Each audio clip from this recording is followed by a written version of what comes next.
नमस्कार, बिहार के clean news में आप लोगों का स्वागत है। आप जानेंगे खबर पूरे बिहार से। लाश पहुंची बैंक पैसा निकालने, बिहार में मच गया हल्ला। जानिए पूरा मामला।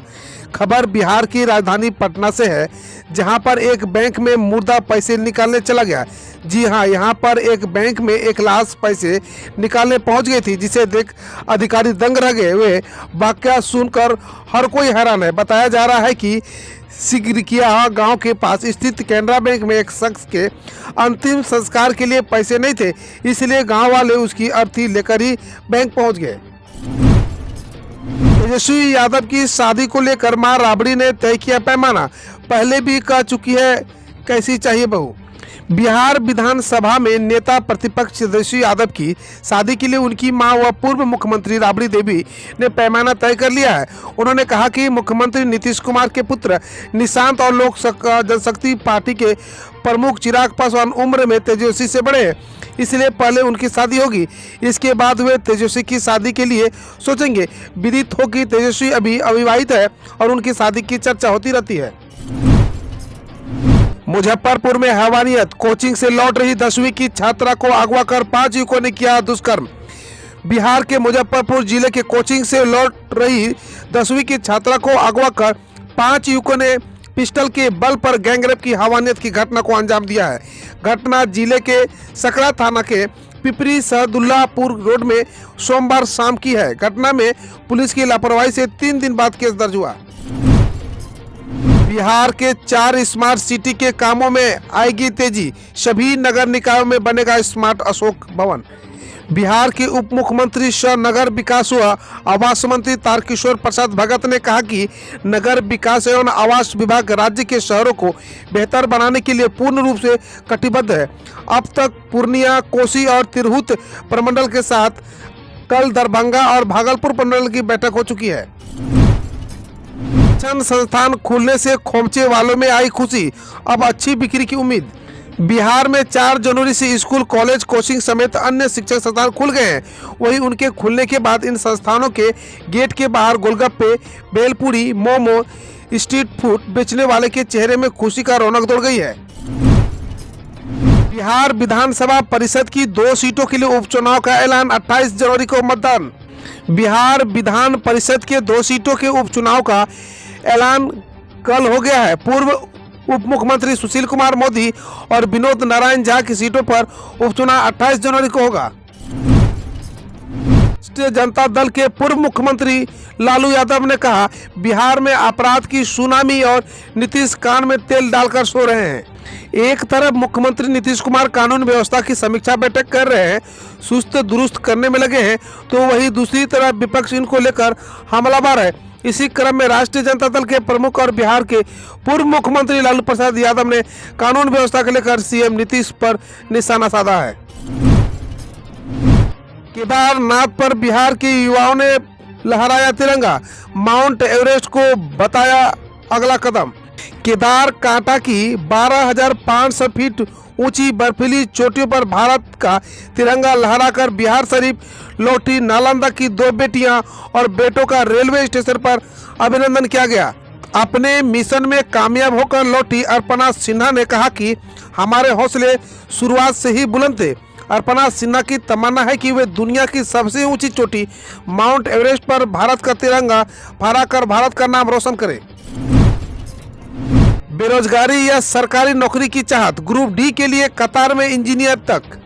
बिहार में बेरोजगारी या फिर यह सरकारी नौकरी की चाहत का यह आलम है कि engineer, software engineer, post graduate और ग्रेजुएट लड़के ग्रुप डी की नौकरी के लाइन में लगे हुए हैं। मामला यहीं तक सीमित नहीं है।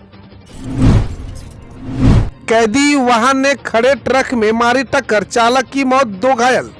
बिहार के बांका जिले के अमरपुर थाना क्षेत्र में एक कैदी वाहन ने सड़क किनारे खड़े एक ट्रक को टक्कर मार दी, जिसमें कैदी वाहन चालक की मौत हो गई, जबकि 2 अन्य कस्टमर घायल हो गए। अमरपुर के थाना प्रभारी अरविंद राय ने बताया कि कैदी वाहन बांका से कैदियों को लेकर मुंगेर गया था और वहां से लौट रहा था। अब जाने खबर देश विदेश से। एमपी में पत्थरबाजों के खिलाफ कानून में होगा उम्र कैद की सजा का प्रावधान, सीएम शिवराज बोले। मध्य प्रदेश के मुख्यमंत्री शिवराज सिंह ने बुधवार को कहा है कि राज्य में पत्थरबाजी की घटनाओं के खिलाफ उम्र कैद की सजा के प्रावधान वाला कानून लागू किया जाएगा। उन्होंने कहा कि पत्थरबाज सब जगह पत्थर फेंक रहे हैं, जनता में आतंक फैलाने की कोशिश कर रहे हैं। शिवराज का यह बयान दक्षिणी पंथ संगठनों की रैली पर पथराव के बाद सामने आया। सोनू सूद ने बिना अनुमति आवासीय इमारत को होटल में बदला, शिकायत दर्ज। बीएमसी के कथित तौर पर बिना अनुमति 6 मंजिल आवासीय इमारत को होटल में बदलने के खिलाफ अभिनेता सोनू सूद के खिलाफ शिकायत दर्ज कराई गई है। इस पर सोनू सूद ने कहा है, Maharashtra coastal zone management authority से मंजूरी मिलनी थी, लेकिन कोविड-19 की वजह से मंजूरी नहीं मिल पाई। कोई अनियमितता नहीं हुई है। किसानों के साथ 101% सहानुभूति, पीएम को समाधान निकालना होगा, पंजाब सीएम बोले।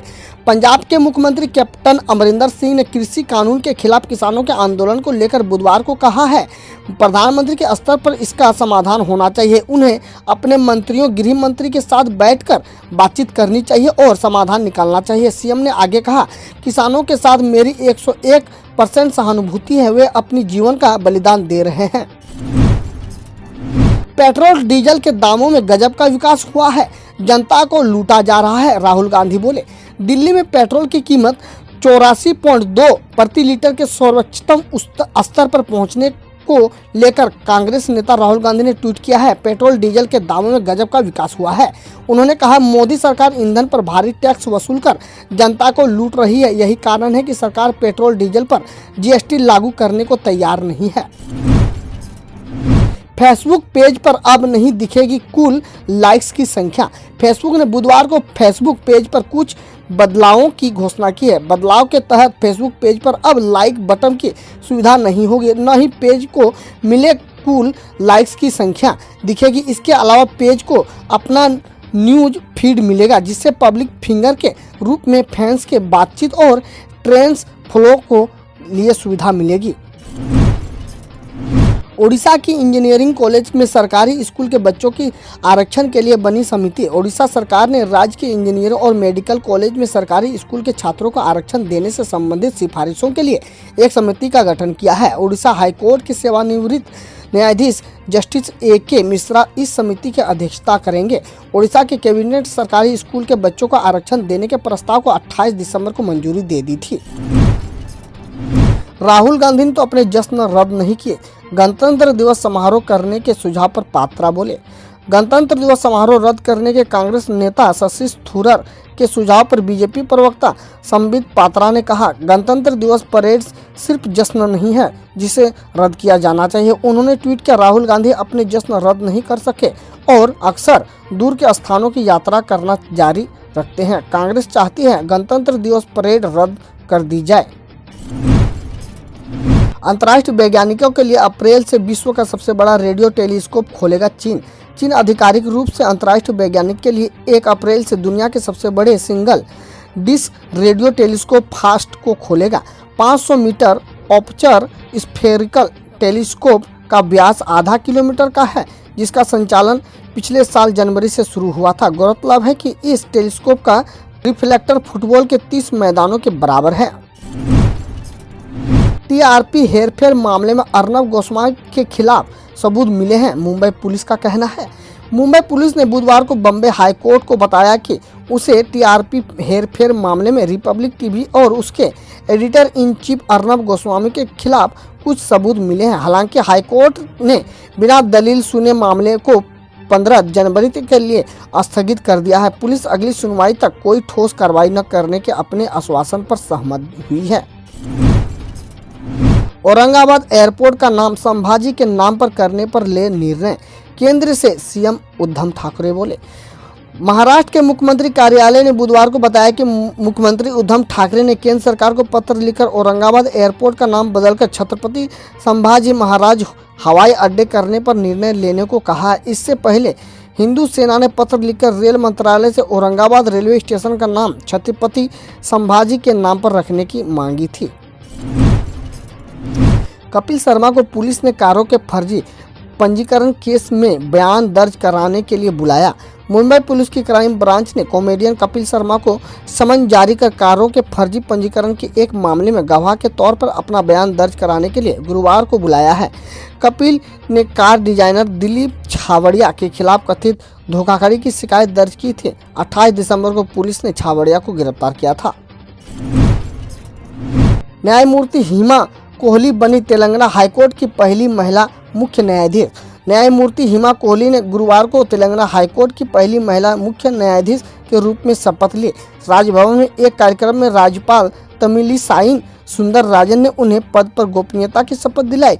इस दौरान केंद्रीय गृह मंत्री जी किशन रेड्डी, मुख्यमंत्री के चंद्रशेखर राव, डिप्टी सीएम महसूद अली समेत कोर्ट के न्यायाधीश व वरिष्ठ नौकरशाह मौजूद थे। हम रोज ऐसे ही न्यूज लाते रहेंगे, तो यदि आपने अभी तक क्लीन न्यूज को सब्सक्राइब नहीं किया है तो पहले फटाफट सब्सक्राइब कर लें, साथ ही बेल आइकन को दबा दें ताकि कोई अपडेट मिस ना हो।